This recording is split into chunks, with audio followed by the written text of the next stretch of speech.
Dustyn-Block Vargas era um jovem como qualquer outro, dedicado ao seu trabalho e nos primeiros passos da construção da sua vida adulta com a sua parceira Amanda Middlebrook. Um dia começou a sentir-se indisposto, com sintomas fortes e que pareciam piorar agressivamente. Sem grande preocupação, dirigiu-se ao médico para fazer exames, pensando estar a sofrer de alergias. Nesse dia, a sua vida mudou para sempre. Dustyn foi diagnosticado com colangite esclerosante primária, uma doença que afeta os canais biliares que transportam a bilis líquida do fígado para o intestino delgado. Funny enough, it was my girlfriend that noticed that my eyes were actually starting to yellow. And so she was like, you should probably call your doctor. I ended up calling my family doctor, who sent me for some blood work. That came back and he called me. He said, you should probably go to emergency. They'll see you sooner. It just seems really, your bilirubin is very high. After a lot of testing, they finally determined that I have something called primary sclerosing cholangitis, or PSC for short. And essentially what that is that's a scarring of the bile ducts in my liver, which leads to cirrhosis of the liver as well. And so for the case of me, that was, it causes my skin to discolor and change and get very itchy, and so it causes the bilirubin to back up into my bloodstream, which is essentially bile that my body uses to break down food. And it causes me to itch and scratch at myself, which is why you can see my skin almost looks scaly or a little discolored or so. Unfortunately, in my case, PSC is a unfortunately not very well documented and understood disease. We don't know what causes it. It tends to be, there are a few correlations, it tends to be more common in men, and it tends to be common in people that have irritable bowel diseases, like something like ulcerative colitis, which I also do have. A colangite esclerosante primária é uma condição rara, cuja cura infelizmente ainda não foi descoberta. Tal significa que Dustyn necessita receber um transplante de fígado antes que a sua condição piore e o seu fígado comece a falhar, num processo que se demonstra imensamente complexo. For me, it simply seems from an outside perspective that it was a bad roll of the dice. There's no one in my family has this type of disease prior to it. They don't know if it's genetic or not. There's very little understood about what can cause it, aside from certain correlations with diseases. For PSC, it's a progressive disease, very slow progressing disease. So I've actually probably had this for a lot longer than I've even realized. And it's only in more recent years that I've had the symptoms kind of start to appear. So a lot of treatment for me is managing those symptoms and kind of just managing the disease, while ultimately we seek the only known cure, which is a transplant. The disease can just hit you with levels of fatigue that I normally didn't feel before. I was very active before when I was younger. I would play airsoft. I used to play sports. I could go out. I had a lot of energy, and I was generally a very healthy person. But now, at any point during the day, I just might be hit with it, and I'll just start feeling fatigued and exhausted. And there will be an eventual point, as the disease does progress, where I will experience finally liver failure. That's the kind of end result of the disease. Unfortunately for my case, because I'm an otherwise healthy individual, I'm very poorly served by the transplant list. I'm very low on that priority list. They generally want to prioritize people who are further along, who have more risk of having liver failure first. So in the case for me, the best option, especially that's been advocated by my doctors, is they want me to seek a living donor, because the living donor is able to bypass that list and help me specifically. And how the donation works is anybody can donate at least once in their life. The success rate for it is 100%, from what I've been told from my doctors. They've never had any complications with that.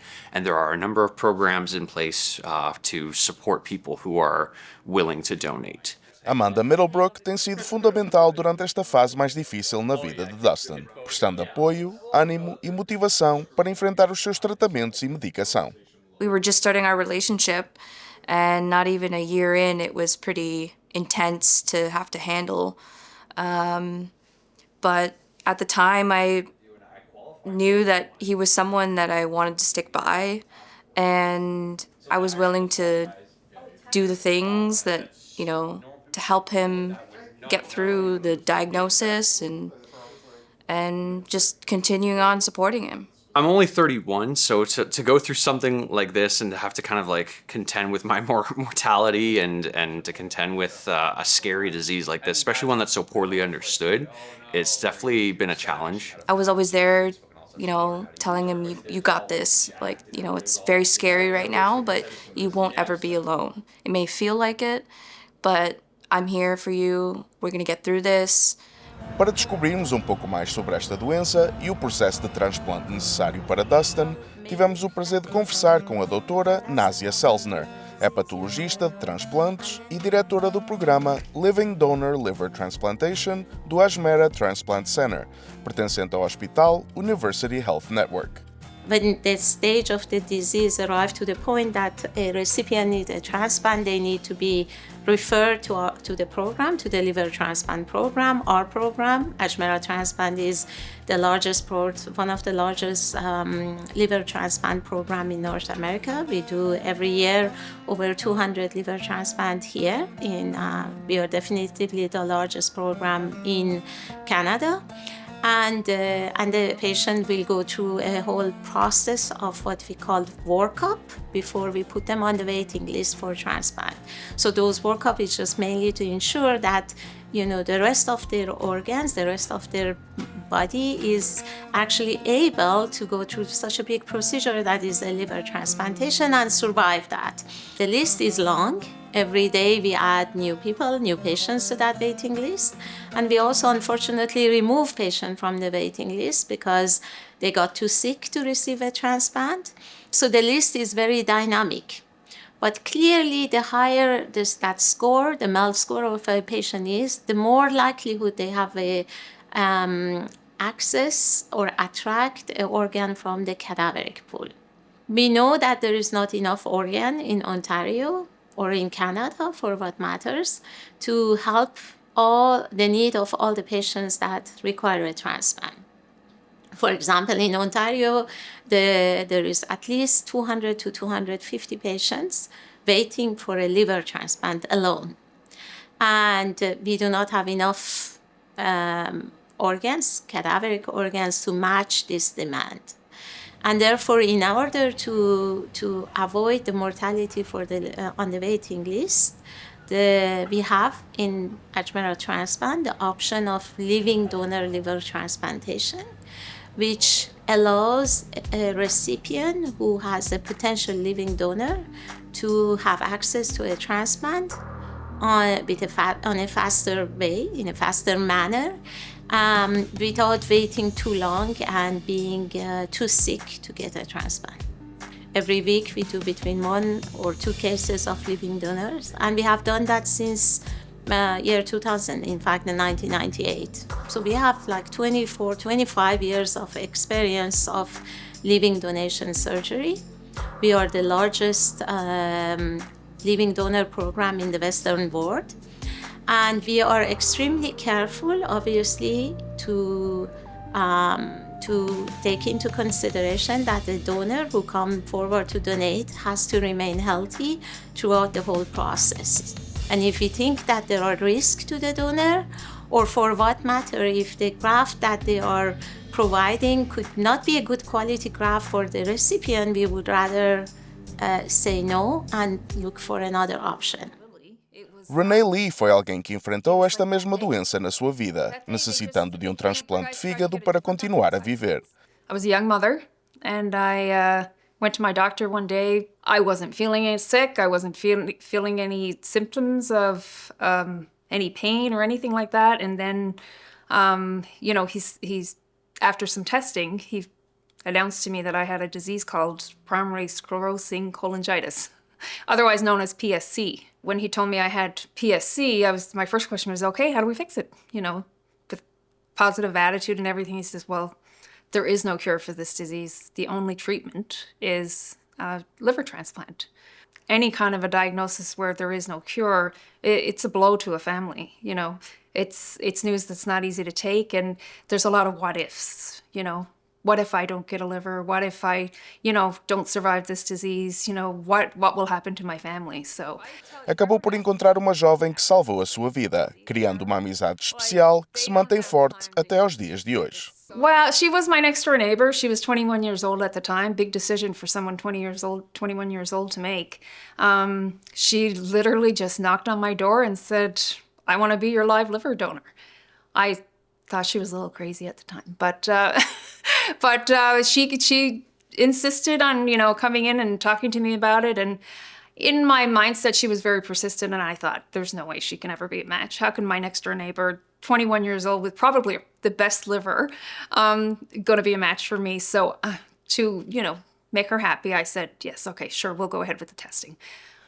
I'm not even joking when I tell you, maybe 2 hours later, she came back and she said, "Can I use your fax machine?" And I said, "Yeah, sure, anything you need."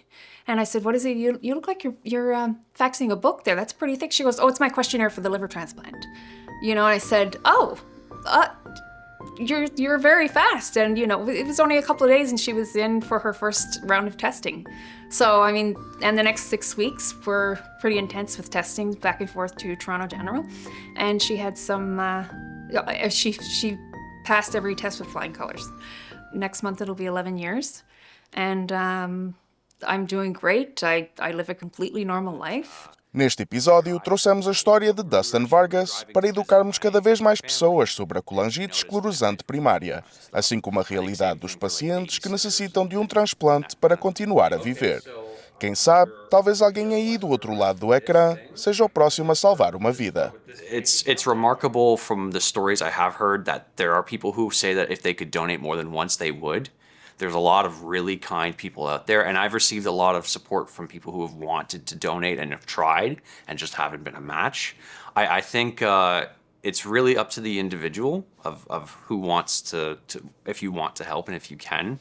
We have a social media on both Facebook and Instagram called Liver for Dustyn. The one on Instagram is Liver for the number Dustyn, and through those social media posts, we actually have links to all the numbers that you could contact or all the information sources that you need if you wanted to donate or you had questions about it. They have all the resources right there, easy to access. They're willing to answer any questions as well. Anyone who's out there, whether you're willing to spread awareness of this kind of a story or you're willing to try and apply and potentially be a donor, thank you just for taking that time, for just thinking about me and that support. I greatly appreciate it. All the support I've received thus far, I really appreciate. And it's people like that, it's that kind of kindness that helps give me a lot of strength to want to carry forward and want to overcome this. It's with that kind of help I'm going to overcome it.